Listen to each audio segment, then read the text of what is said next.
a bit, and people are going to see this anyway. Even though we don't think it's live, but it actually probably is live. Seeing really low connection again. Might have to connect it to my phone. Be live.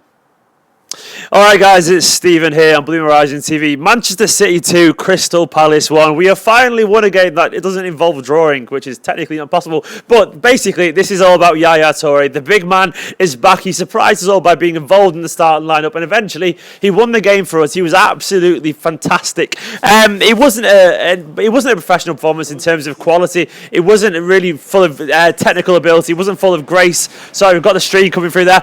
But he won us the game, and that's all that matters. This is the kind of game you have to win if you're going to win the Premier League. You have to win these nitty-gritty games against teams like Crystal Palace, who are going to defend for their lives. And I must admit, in the 65th minute when they equalised, I was terrified. I thought, this is it. This is going to happen. Typical City striking again. But we showed character, determination, that real grit to grind out 3 points. And I'm delighted, absolutely delighted. And I'm really happy for Yaya Toure as well. In general, I think he's done enough to warrant this place. I thought he showed a lot of character and kind of general, a bit of class and a bit of integrity to actually apologise. I don't like his agent. I don't think any of us do. But you have to understand that this man is very attached to Selleck emotionally. For whatever reason, he is close to him. So to expect him to get rid of his agent, it was never going to happen. But he did his part at least, even if his agent came out afterwards and then slagged off the club again. So Yaya actually tried to make amends, and he did. And Pep kept his word. And it's shown tonight what players like Yaya Toure can actually do for this team. He is still a very good player technically. He's still very valuable for this team in general, to be around the squad, to be contributing the way he can do, because no one else in our squad at the moment is scoring that first goal he scored today. That was all about intelligence, movement, and be able to see things that others can't. And he still does have that moment of quality. And against teams like Crystal Palace, who are going to defend, maybe it'd be different against Everton and Middlesbrough if he'd been around. Against those kind of teams, he still does have that moment of quality when it most matters. And I'm delighted for him. I'm delighted for him. I'm delighted for Guardiola. I think it shows us all as well a few things that we need to be patient. We need to just trust in the team, trust in the philosophy, trust in the style, because a lot of people on Twitter and Facebook and so on were saying after 65 minutes that that's it. We're rubbish. We're as bad as we were under Pellegrini at times. We've not been this bad since Mancini's last season. All that kind of reactionary nonsense that we've grown bored of in general. We have to be more mature than that. We have to be patient as a fan base. And basically, good things come to those who wait. This is still very much a team in transition. This is still not going to be perfect every now and then, but we're showing that we will eke out results. We will learn the way. But anyway, guys, I'm going to get in the comments, load up a few here and see what you're all saying. If you've got any questions as well, feel free to get in. Feel free to disagree with me if you want to, or feel free to praise Yaya, because he does deserve that. Alright, get the chat up.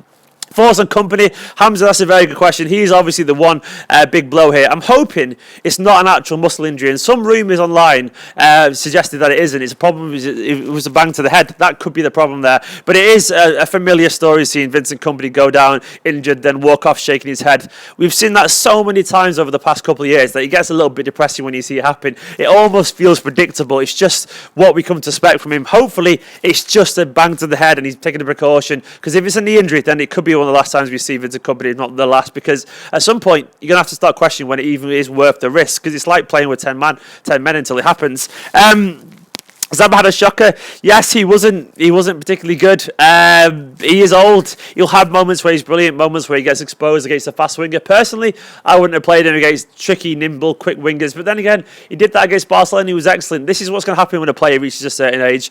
Still love him dearly, but it wasn't his finest moment. Yaya should get rid of Selleck. He probably should do. He never is going to, but I think we have to accept that. Yaya, for whatever reason, values Dimitri Selleck highly. He's a very close friend of his. Despite all his flaws, sometimes people will get too close to people and can't see a bad thing when it's staring right in the face. Selleck isn't going anywhere, but thankfully, Yaya, if we can get him focused, get him committed, then he still contributes to this squad, still contributes to this team, and hopefully to some trophies this season, because I think he's deserved a chance. And I think in general, City fans, we should kind of respect Yaya. He's a bit weird, probably. I think we all agree that. He's a bit, probably not the most brightest up there, he's probably not the most intelligent, but he's just a big emotional person. We all know someone like that, be it a sibling, be it a friend, someone like that who's probably a little bit emotional, probably isn't the most reliable person, but probably does mean well when it most matters. Yaya to me is that person. I've got friends and family like that, so I'm not going to come and hate Yaya when he's probably just a little bit stupid, but overall it means well. Force and Silva being dropped. Silva probably just needed a rest, mate. Silva has a very kind of strenuous kind of schedule for Spain. He's obviously captain Spain, played a few games for them. rotation is necessary. We have to be proactive with players. We can't always wait for them to get injured before we rest them. Sometimes players need a rest, and Yaya was ready. He hasn't played a game in a long time. He was obviously going to be fit and ready. And do you know what? It works. That's all that matters. It did work, and I'm sure that's the reason why Gundogan wasn't there as well. It was a long break. It was indeed.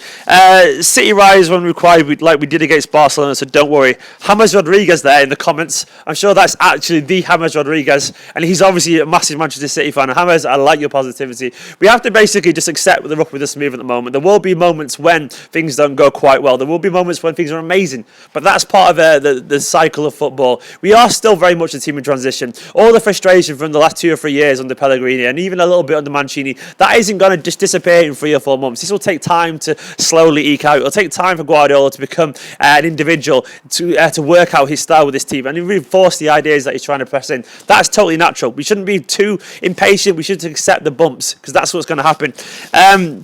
The Hazard experiment there. Is that a Chelsea fan or is just a flamboyant username? Gabriel Jesus going to tear it up in January. I think we all can't wait for Gabriel Jesus. He's going to be a breath of fresh air. That kind of bolt that we'll probably need at that time. It's always nice to get a player like him that injects a little bit of excitement into the crowd. He's going to be like he is a new signing, not like a new signing. He will literally be a new signing. He'll come in January. I'm sure he'll be exciting. He'll be flamboyant. He'll probably be freezing.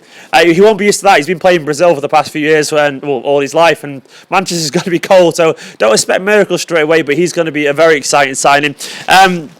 A lot of people saying depth is vital for games in the League of Champions. I agree, Serge. It's totally vital. If we can get Yaya back to be even a 6, 7 out of 10 squad player for the rest of the season, that is vital, because he still has a bit of big game experience. He still is obviously a good footballer. He would still walk into most teams in the Premier League. And against teams like Palace today, him being around the squad, that is absolutely vital. So I'm more than happy to see him back and do a job for the team, because he has a little bit of quality, a little bit of something different that most players simply don't have. Nabil saying, I think signing Gundogan will play against the German team. Decent logic, Nabil. They do probably know Mönchengladbach very well. I would expect Gundogan definitely will start, given the fact that he scored twice against them last time. Correct me if I'm wrong. Well, he scored once against them, and he was very good. That was his debut against Mönchengladbach, so I suspect he will play there. This is why we're resting people like Gundogan. And someone just said, why did Stones not play? I'm going to presume it's for the same reason. He's obviously had a lot of games for England and so on, and in general, players get rested sometimes. Company obviously must have seemed fit. Pep wanted to give him a go. I'm sure Stones will probably be back on Wednesday night. Likewise Gundogan, likewise Silva. This is why we rotate players, because we have to, because otherwise we're doing what we did last season, where we always play the strongest 11, and then before we know it, by November, December, all our players are injured and tired. You have to take calculated risk in football. Any more comments coming in? What do we need from our left back, right back signings? Richard, that requires a thesis. That requires an essay, because that would take a lot to explain. But in general, I think we do want pace. We want attacking ability, because that usually is a Guardiola requisite, that we have those kind of players who can get forward and support the attack. Anyway, guys, a few more comments before we start to wrap it up. In general, though, I'm happy. We should be happy. Usually, these are the games that we've been drawing recently, but we won tonight against a Palace team that dug in, a Palace team that actually battled, and a Palace team that wanted something here. And it's not easy going to Selhurst Park. I know they haven't been in great form, but they hadn't been out of the games usually. They've always been scoring goals, been attacking. And tonight, I'm really happy with that. That's all we needed. We needed 3 points after a kind of very, a kind of stuffy kind of international break, the kind of break that kind of can mess up momentum, or even just take players away so they can't get the manager's idea into the head. Because Pellegrini, Guardiola's been training with obviously the under-18s and the EDS mostly during the international break. So to get a win, that's all that matters. George asked, do I like eggs? George, I'm impartial, I don't mind an egg. Are there going to be fan cams? Dude, Yaya can come back and score too. I'm done. Nick is done. Anyway, guys, that is it for my reaction. Get in the comments. Let me know what you make of the result. Who was your man of the match? How good was Yaya? Drop a like on the video, subscribe, and we will see you soon.